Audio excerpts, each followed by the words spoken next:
నమ్మదగిన యేసు నామములో శుభములు పలుకుతూ నేటి బంగారు పొరక ధ్యానంలో కొన్ని ఆధ్యాత్మిక జీవిత సత్యాల్ని తెలుసుకుందాం. మరి మన దిన వాక్యాల్లో మరి ఒక పాట, ఒక వాక్యం మరి క్రమంగా మీకు పంపిస్తున్నాను. మీరు అందరూ ఆసక్తితో వింటున్నారని ఆశతోనే, నమ్మకంతో నేను ప్రతిదినము సిద్ధపడి మీకు పంపించడానికి దేవుడు ప్రేరేపించాడు. ఆసక్తితో వినాలని మరి ఆత్మీయ ఆశీర్వాదాలు పొందాలని ఎంతో కోరుకుంటూ మరి ఆరంభిస్తున్నానండి. జీవితంలో ప్రతి సంఘటన జరుగుటకు కారణం ఉంటుంది. మరి సరిగా జీవించాలి, జీవితాన్ని ప్రేమించాలి, జీవితానుభవాల నుండి నేర్చుకోవాలి. నీ చిరునవ్వు ద్వారా ప్రపంచానికి ఆనందంగా మార్చాలి. నీ చిరునవ్వును ఏ పరిస్థితుల్లోనూ చెదిరిపోకుండా చూసుకోవాలి. జీవితంలో ఏదైనా పొరపాటు చేసి అది గుర్తుంచుకోదగినప్పుడు, సమర్పణతో ఒప్పుకున్నప్పుడు నిజాయితీ గల వాడవుతావు. నువ్వు వంశంలో ఉంటే నీవు తెలివైన వాడవుతావు. నువ్వు సరిగ్గా నిర్ణయం తీసుకుని సమర్పించుకోగలిగితే మరి దేవుని గౌరవించినట్టుగా భావించవచ్చు. ప్రార్థన నిర్లక్ష్య పెట్టమంటే పరిశుద్ధాత్మ జీవితాన్ని నిర్లక్ష్య పెట్టమే. ప్రార్థన అలక్ష్యం చేసే ఆలోచన జయిస్తే అపవాదిని తేలిగ్గా జయించగలము. లోకంలో పడకుండా ఉండాలంటే ఒకే మార్గం, మోకాళ్ళ మీద ప్రార్థించాలి. మన మోకాళ్ళు నయం తాగితే మన ఆత్మీయ జీవితం ఆకాశాన్ని తాగుతుంది. ప్రార్థనలో నలిగిపోయిన శరీరాలే దేవునికి నివాస స్థలాలు.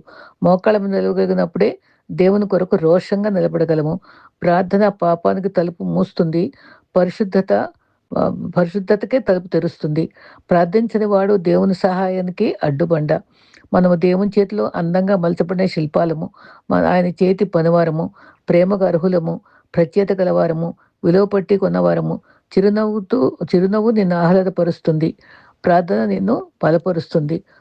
పడిపోయిన వేళల్లో, కృంగిన వేళల్లో ఆదుకుని ఆయన మన చేయి పట్టి లేవనెత్తగలడు. విచారాల్లో, బాధల్లో కవుగులో చేర్చుకొనగలడు. కన్నీరు తుడవగలడు. హృదయము గాయమై పగిలిన గుండెతో ఉన్నప్పుడు తిరిగి సరిచేసి నెమ్మదిని, శాంతిని ప్రసాదించగలడు.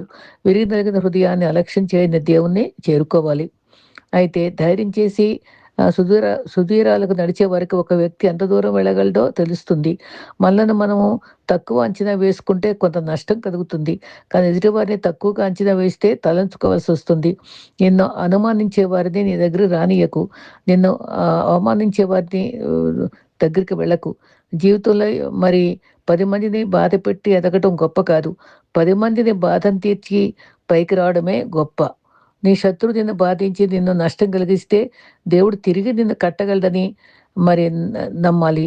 మరి నిన్నుగా ప్రేమించే వారికి నీవేమిటో చెప్పనవసరం లేదు కదా.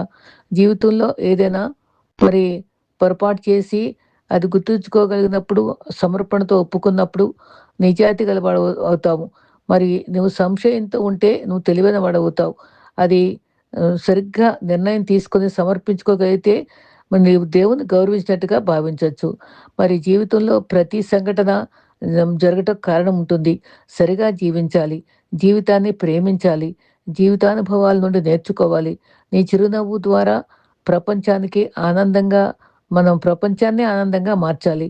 నీ చిరునవ్వును ఏ పరిస్థితుల్లో కూడా చెదిరిపోనీయకుండా కాపాడుకోవాలి. మనం ప్రశాంతంగా, నెమ్మదితో ఎవరి మనసు ఆయన మీద ఆనుకుంటుందో పూర్ణ శాంతి ఇస్తాడు. కాబట్టి ఆయన ఆనుకునే జీవితంతో మన నిత్యత్వం వరకు సాగిపోదాం. ఆయన మన చేయి పట్టుకుని దిగులు పడకు, భయపడకు అని చెప్పి దక్షిణ హస్తంతో ఆదుకుని నిత్యత్వం వరకు నడిపించగలడని నమ్ముకుందాం. అట్టి కృప మనందరికీ ప్రభు అనుగ్రహించుగాక. ఆమేన్.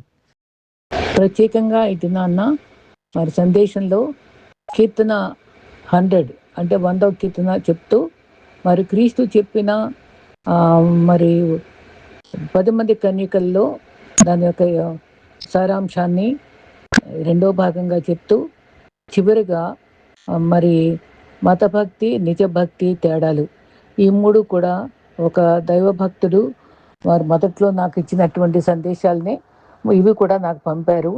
మరి నేను ఈ దినాన్న ఆ 3 విషయాలు చెప్పడానికి ఇష్టపడుతున్నానండి. మొదటిగా 100వ కీర్తన, దాంట్లో సందర్భము, వివరణ, అన్వయము, సువార్త సంబంధము అంశాలు ఉంటాయి. సందర్భం ఏంటంటే కీర్తన 100 ఒక స్తుతి కీర్తన. దేవుని ప్రజలు ఆలయానికి వచ్చి ఆరాధించే సమయంలో బాడదగిన కీర్తనగా భావిస్తారు. ఇందులో పశ్చాత్తాపం, శత్రువులు, బాధలు ప్రధాన విషయాలు కాదు.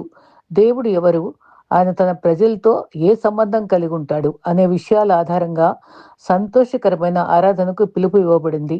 అది వివరణ. మరి కీర్తన ఒక విశ్వవ్యాప్త పిలుపుతో ప్రారంభమవుతుంది. సమస్త దేశస్థులారా, యెహోవాను సంతోష ధ్వని చేయుడి. కీర్తన 101. దేవుని ఆరాధన కేవలం ఇశ్రాయేలుకే కాదు, అన్ని జనములు ఆయన స్తుతించవలసి ఉంది. సంతోషముతో యెహోవాను సేవించుడి. 102. దేవుని సేవాభారంగా కాకుండా ఆనందంగా ఉండాలి. ఆయన మనకు చేసిన మేలులను గుర్తు చేసుకుంటూ సంతోషంతో ఆయన సన్నిధికి రావాలి. అయితే మనం మరి తర్వాత కీర్తనకర్త ఆరాధనకు కొన్ని కారణాలు చెప్తున్నాడు. యెహోవాయే దేవుడని తెలుసుకునుడి, ఆయనే మనల్ని సృజించెను. 100వ కీర్తన 3వ వచనం. దేవుడు మన సృష్టికర్త. మనము మరి మనలను మనమే సృష్టించుకోలేదు. మన జీవితము, శ్వాస, సామర్థ్యము అన్నీ ఆయన వరాలు. అంతేకాదు, మనము ఆయన ప్రజలము, ఆయన మేత చేయు గొర్రెలము. 103వ వచనం. మరి దేవుడు కేవలం సృష్టికర్త మాత్రమే కాదు, తన ప్రజలను ప్రేమతో కాపాడే కాపరి కూడా. అందుకే కీర్తనకర్త ఇలా పిలుస్తున్నాడు, కృతజ్ఞతాస్తుతులతో ఆయన గుమ్మములోనికి ప్రవేశించడి. 104వ వచనం. ఆరాధనతో కృతజ్ఞత ఒక ముఖ్యమైన అంశం. దేవుడు మనకు చేసిన మేలులను గుర్తు చేసుకుంటూ ఆయన స్తుతించాలి. చివరి వచనము మొత్తం కీర్తనకు పునాది. యెహోవా దయాళుడు, ఆయన కృప నిత్యముండును, ఆయన సత్యము తరతరము నిల్చును. 105వ వచనం. ఆ దేవుని మంచితనము, కృప, విశ్వసనీయత ఎప్పటికీ మారవు. ఈ కీర్తన మన ఆరాధనకు 3 పునాదులు ఇస్తుంది. మొదటిగా, దేవుడు మన సృష్టికర్త, మన జీవితం ఆయనకు చెందుతుంది. రెండవది, ఆయన మన కాపరి, ఆయన మనల్ని నడిపిస్తాడు, పోషిస్తాడు, కాపాడుతాడు. మూడవది, దేవుడు మంచివాడు, పరిస్థితులు మారినా ఆయన కృప, ప్రేమ, విశ్వసనీయత మారవు. కాబట్టి ఆరాధన అనేది కేవలము పాటలు పాడటమే కాదు, కృతజ్ఞతతో, ఆనందంతో, విధేయతతో జీవించడం కూడా ఆరాధనే. సువార్త సంబంధం. కాపరి అనే చిత్రం యేసుక్రీస్తులో సంపూర్ణ అవుతుంది. యేసు ఇలా చెప్పాడు, నేను మంచి కాపరిని. మనం పాపంలో తప్పిపోయిన గొర్రెల వలె ఉన్నాం, కానీ మంచి కాపరి అయిన యేసు మనల్ని వెతికి వచ్చాడు. తన ప్రాణాన్ని మన కొరకు అర్పించి మనల్ని ఆయన మందలో చేర్చాడు. మందలో చేర్చడమే కాదు, అందుకే నేడు అన్ని జనములకు దేవుని సన్నిధిలో ప్రవేశించే అవకాశం ఉంది. మన మంచి పనుల వల్ల కాదు, క్రీస్తు శిలువపై చేసిన కార్యం వల్ల. 100వ కీర్తన మనలను ఆనందభరితమైన దేవుని కేంద్రిత ఆరాధనకు పిలుస్తుంది. దేవుడు మన సృష్టికర్త, మన కాపరి, మన రక్షకుడు, ఆయన మంచివాడు, ఆయన కృప నిత్యమైనది, ఆయన విశ్వాసంత మరి తరతరాలకు నిలుస్తుంది. యెహోవా దయాళుడు, ఆయన కృప నిత్యం ఉండను, ఆయన మరి సత్యము తరతరాలకు నిలుచును. కీర్తన 105. రెండవ భాగంగా మరి క్రీస్తు చెప్పినటువంటి ఉపమానాల్లో 10 మంది కన్యకల ఉపమానం చెప్పినప్పుడు అర్ధరాత్రి శీర్షికగా అర్ధరాత్రి పిలుపు, మీరు సిద్ధంగా ఉన్నారా? బోధనా విధానంలో మరి ఈ సత్యాన్ని మనం చెప్పుకుంటే ఆరంభము ఒక పెళ్లి ఊరేగింపు. మరి కల్పన చేసుకుందాం, ఒక గ్రామంలో ఒక పెద్ద పెళ్లి జరుగుతుంది. అందరూ ఎంతో ఆతృతగా ఎదురు చూస్తున్నారు. పెళ్లి కుమారుడు వస్తున్నాడు. ఆయన రాకతో గ్రామం అంతా పండుగలా మారబోతుంది. ఆయన ఎదుర్కోవడానికి 10 మంది కన్యకులు సిద్ధమయ్యారు. వారి చేతుల్లో దీపాలు ఉన్నాయి. వారు మెరిసిపోయే దుస్తులు వేసుకున్నారు. పైకి చుట్టానికి 10 మంది ఒకేలాగా ఉన్నారు. పెళ్లి కుమారుడు వచ్చే వరకు వారు వేచి చూడాలి. కానీ సమయం గడుస్తోంది. 1 కాదు, 2 కాదు, గంటలు గడుస్తున్నాయి. పెళ్లి కుమారుడు రాలేదు. నిశ్శబ్దంగా ఉన్న మరి రాత్రి గాలికి అందరూ అలసిపోయారు. చివరకు ఏమైంది? మలుపు. నిద్ర మరియు మేల్కొలుపు, నిశ్శబ్దమైన రాత్రి అందరూ కునుకు తీశారు. కానీ అకస్మాత్తుగా అర్ధరాత్రి వేళ ఆకాశాన్ని చీల్చుకుంటూ ఒక కేక వినిపించింది. ఇదిగో పెండ్లి కుమారుడు, బయలుదేరండి. అందరూ ఉలిక్కిపడి లేచారు. అందరూ తమ దీపాలను వెలిగించుకోవడానికి ప్రయత్నించారు. కానీ అక్కడ అసలు కథ మొదలవుతుంది. 5 దీపాలు అద్భుతంగా వెలుగుతున్నాయి, కానీ మిగిలిన 5 దీపాలు ఆరిపోతున్నాయి. ఎందుకు? వారి దగ్గర నూనె లేదు. ఉత్కంఠ, అరువు దొరకని సిద్ధపాటు. ఆ 5 కంగారులో బుద్ధిమంతులు చూచి, మాకు కొంచెం నూనె ఇవ్వండి అని అడిగారు. అది చాలా సహజమైన కోరిక కదా. కానీ బుద్ధిమంతులు తిరస్కరించారు. ఇది కఠినత్వం కాదు, ఇది ఒక పాఠం. మేము ఇస్తే మీకు సరిపోదు, మీరు వెళ్ళి కొనుక్కోండి అన్నారు. ఇక్కడ ఆలోచించండి, విశ్వాసం. మన ఒకరి నుంచి ఒకరు అప్పు తీసుకోలేము. ఒక నాన్నగారి విశ్వాసం మిమ్మల్ని పరలోకానికి తీసుకెళ్ళదు. మీ పాస్టర్ గారి ప్రార్థనలు మిమ్మల్ని కాపాడవు. మీరు దేవునితో వ్యక్తిగతంగా నడవాలి. ఆ నూనె అదే. ఈ నూనె అనేది మీ వ్యక్తిగత దేవుని సంబంధానికి గుర్తు. ముగింపు. తలుపు మూయబడింది. పెండ్లి కుమారుడొచ్చాడు. సిద్ధంగా ఉన్నవారు విందుకు వెళ్లారు. తలుపు గట్టిగా మూయబడింది. ఆలస్యంగా వచ్చిన ఆ 5గురు తలుపు తడుతూ, ప్రభువా మాకు తీయండి అని ఎంత వేడుకున్నా లోపల నుండి వచ్చిన సమాధానం గడ్డకట్టించేలా ఉంది. నేను మిమ్మల్ని ఎరగను. అది కేవలం నూనె లేకపోవడం గురించి కాదు. ఆయనతో సంబంధం లేకపోవడం గురించి సారాంశము. మరి ఈ ముఖ్యాంశాలు మనం గమనించుకుంటే పైపైన భక్తి సరిపోదు. 10 మందికి దీపాలున్నాయి. మనందరికీ బైబిళ్ళున్నాయి. మనం చర్చికెళ్తాం. కానీ మన హృదయాల నూనె దేవునితో నిజమైన సంబంధం ఉందా? సమయం మించిపోవచ్చు. తలుపులెప్పుడూ తెరిచే ఉండవు. అవకాశం ఉన్నప్పుడే దేవుని పిలుపు స్పందించాలి. సిద్ధపాటు. వ్యక్తిగతంగా ఆధ్యాత్మిక సిద్ధపాటును ఎవరికీ బదిలీ చేయలేం. ప్రతి ఒక్కరూ సొంత నిర్ణయం తీసుకోవాలి. ఈ రకంగా మరి ప్రియులారా, ఒకవేళ పెండ్లి కుమారుడైన యేసుక్రీస్తు ఈ క్షణమే తిరిగి వస్తే మీ దీపంలో నూనె ఉందా? మీరు సిద్ధంగా ఉన్నారా? అకస్మాత్తుగా వచ్చే పిలుపును తలుపు మూసివేసి ఆ శబ్దాన్ని మీ గొంతుకులో మరి మార్పును తెస్తూ మనం ఈ రకంగా చెప్పుకుంటున్నాం. మరి దేవుని కృప మీతో ఉండాలి. అయితే మన భక్తి గురించి కూడా మరి ఈ భక్తుడు కొన్ని మాటలు, చక్కటి మాటలు చెప్పారు. అది కూడా మీకు చెప్పాలనిపిస్తుంది. మరి మత భక్తి, మారు మనసు పొందిన వారి భక్తి తేడాగా ఉంటుంది. మత భక్తి అయితే బయట కనిపించే ఆచారాలపై ఆధారపడుతుంది. నిజ భక్తి అయితే మారు మనసు పొందిన హృదయంలో నుండి వస్తుంది. కీర్తన 51:10. మత భక్తి అంటే నా మంచి పనుల వల్ల దేవుడు నన్ను అంగీకరించాలంటుంది. నిజ భక్తి ఏమో దేవుని కృప వల్ల క్రీస్తుపై విశ్వాసం ద్వారా నేను రక్షించబడ్డదంటుంది. అది ఎఫెసీ 2:8-9. మత భక్తి ఏమో పాపం దాచవచ్చు లేదా సమర్థించుకోవచ్చు అంటుంది. నిజ భక్తి ఏమంటుంది? పాపాన్ని గుర్తించి ఒప్పుకుని దాన్ని విడిచిపెట్టాలని కోరుకుంటుంది. యోహాను 1:9, సామెతలు 28:13. మత భక్తి ఏమో మనుషుల ప్రశంసలను కోరుతుంది. నిజభక్తి ఏమో దేవుని సంతోషపరచాలని కోరుకుంటుంది. గలతీ 1:10. నిజమైన భక్తి దేవుని సంతోషపరచాలని కోరుకుంటుంది కదా.